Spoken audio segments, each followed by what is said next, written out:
far north and into the north of England. Gradually, that rain will push its way steadily eastward. So erratic progress across southeast England for a time. Behind it, quite a clearance as well to sunny spells, blustery showers, but factor in the strength of that wind as well. Widespread 50-mile-an-hour gusts, but close towards Northern Ireland and Western Scotland, we could see those gusts of winds, perhaps 70 miles an hour. But they're coming from the south. Look at the difference that is going to make. Still a chilly day, but not too bad in Scotland. But further south, we're looking at temperatures peaking at 14 degrees. Back to you two. Louise, thank you. Now, we'll be back with the headlines at 8 o'clock, but now it's time for Newswatch. BBC News reporting and military information. Welcome to Newswatch with me, Samira Ahmed.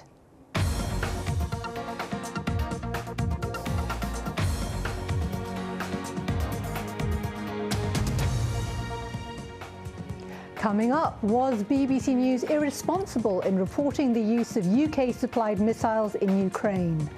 And did farmers protesting against inheritance tax changes get too much airtime for their views this week?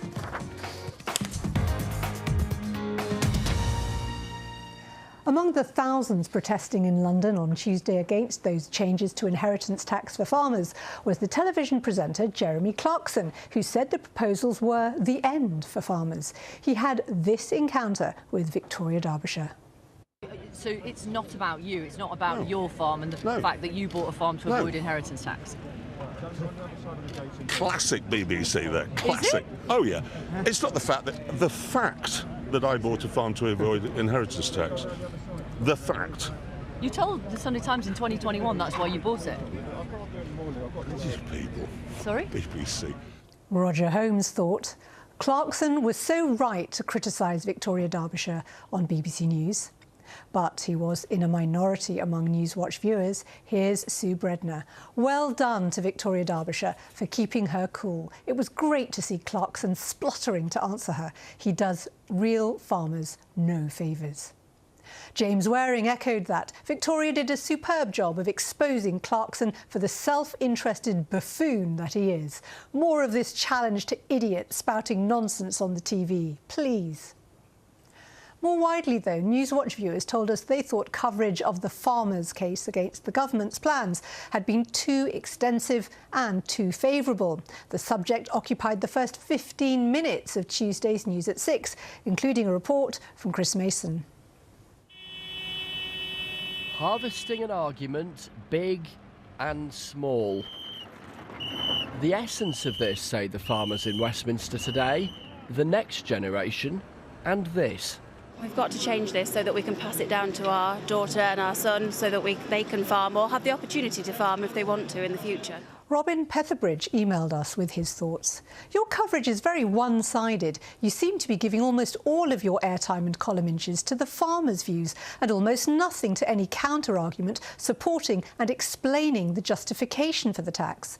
John Patience added, long-standing BBC policy has been, rightly in my opinion, not to report on protests and demonstrations unless they are truly exceptional. There are demonstrations every weekend in central London and the BBC is right not to report on them all. Why then was an exception made for the farmers' demonstration?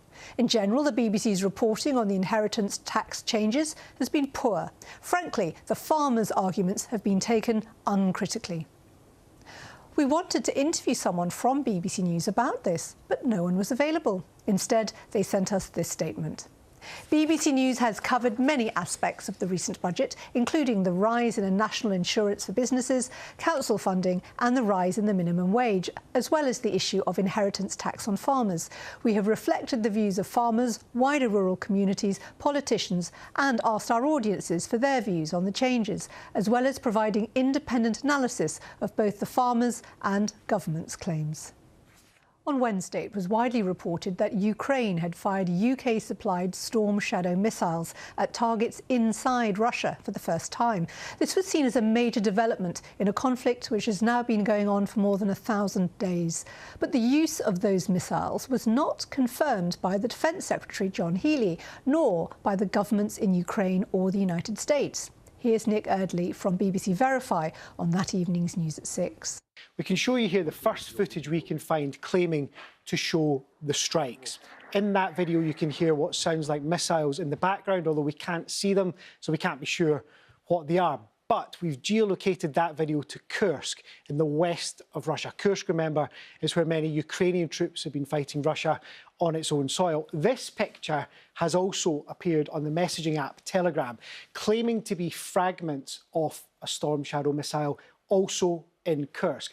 We've spoken to weapons expert. One told us that this does match what a Storm Shadow would look like.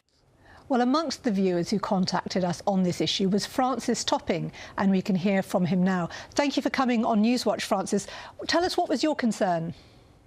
My big concern was the remarkable openness on the 6 o'clock news with what would certainly normally be fairly privileged military operational detail. If the Prime Minister had declared that he didn't want to and wouldn't be drawn on this range question because it was a military operational matter, then I hoped that the BBC would take that lead as you know, such an important broadcaster.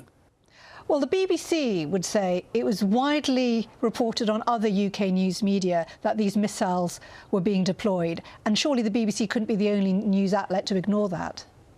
Well, one of the issues with the BBC is that it has it's got such authority and such widespread dissemination. For instance, I listened again in the same evening, and it was broadcast several times on the World Service. We've really potentially put a bit of a target on our back. I mean, normally the great thing with military matters is to retain an element of surprise. You know, there might be some of us who can remember the coverage of the Falklands War when it was very different. Britain was directly engaged in the conflict. Times have changed. There is a lot more transparency. There's a lot more information online now. So it would be impossible to have kept this fact secret. And I wonder if BBC News could argue, how could they be doing their job properly if they didn't report what is widely in the public domain? Yes, I remember the Falklands very well because I'm not far off 70. And I certainly remember from parents' generation of careless talk costing lives. But yes, I believe the information, you know, at some point will come out. But I think it's quite dangerous to spread information like that so widely. We had a similar thing with the BBC reporting of when Grant Shapps, not so long ago, went out on the second recent test firing of the British nuclear deterrent. And unfortunately that failed. And that was a second failure running. So that was again broadcast widely. And indeed the fact that we've got not many Storm Shadow missiles and that a large amount of our stockpile has been drawn down to supply Ukraine. So by all of these sorts of announcements, you're giving an extremely detailed picture to a pretty antagonistic and difficult individual in the name of Mr. Putin. Just for the sake of everybody knowing everything, it's potentially very compromising to our military safety. Francis Topping, thank you so much. And before we leave this subject, this is the statement we were given in response to the points Francis made. BBC News was not the first to report the use of Storm Shadow missiles. The UK's support for Ukraine, including supplying arms, is well known, as was the lobbying for Kyiv to be allowed to fire missiles into Russian territory. We confirmed the information from our own sources before running the story. We believe our reporting was responsible and in the public interest.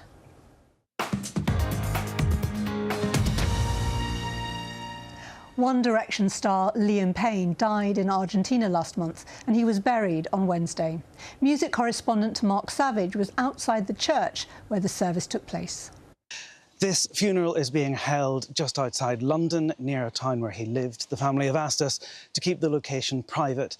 And as a result, there are very few fans who have turned out to pay their respects today. And even online, we've seen One Direction fans asking each other not to attend and to give family the space to mourn in private. Guests started arriving a little over half an hour ago. We've seen all 4 of Liam's One Direction bandmates, Harry Styles, Louis Tomlinson, Niall Horan and Zayn Malik arrive. Zayn postponed the start of his European tour to come here and pay his respects today. Emma Forbes had this to say.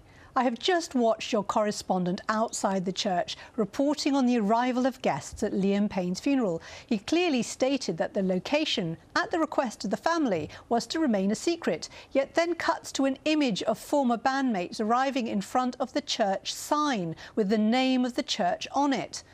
And this caller to our phone line made the same point. I can't see that you are protecting Liam Payne's family from people when you show pictures of the church before the service and during the service. Even though it was slightly fuzzy, I could read Mary the Virgin. It's not very difficult for people to work out if it's in Buckinghamshire where that church is, and I don't think you're doing what you say you're doing. We also received a complaint from Nick Reffitt, who referred to this piece about the funeral on the BBC News website and made this point about the coverage more widely. The report on Liam Payne's funeral, I felt, lacked empathy towards those grieving. The BBC had already reported on his death at the scene and subsequent vigil. This was a time for those closest to him to grieve, and I felt that the BBC lacked basic human decency here by sending reporters and photographers to a private funeral. I have a strong suspicion that those involved in this piece would be horrified if I turned up to their child or grandchild's funeral and took photos of the attendees. We asked BBC News for a response to those points, and they told us. Liam Payne's sudden death was a significant news story with large audience interest. We liaised closely with the family to ensure our coverage was sensitive and respected their wishes. The family invited us to the location, and we stayed in the agreed media pen. We did not name the location until the funeral had begun or take close-ups of the family or any live arrivals of guests. Thank you for all your comments this week. If you want to share your opinions about what you see or hear on BBC News, on TV, radio, online and social media, email newswatch@bbc.co.uk, or you can find us on X @NewswatchBBC. You can call us or WhatsApp us on 0370 010 6676. And do have a look at some of our most high-profile interviews on our website, bbc.co.uk/newswatch. That's all from us for now. Thank you for joining us. Do think about getting in touch and perhaps even coming on the programme. We'll be back to hear more of your thoughts about how the BBC covers the news next week. Goodbye.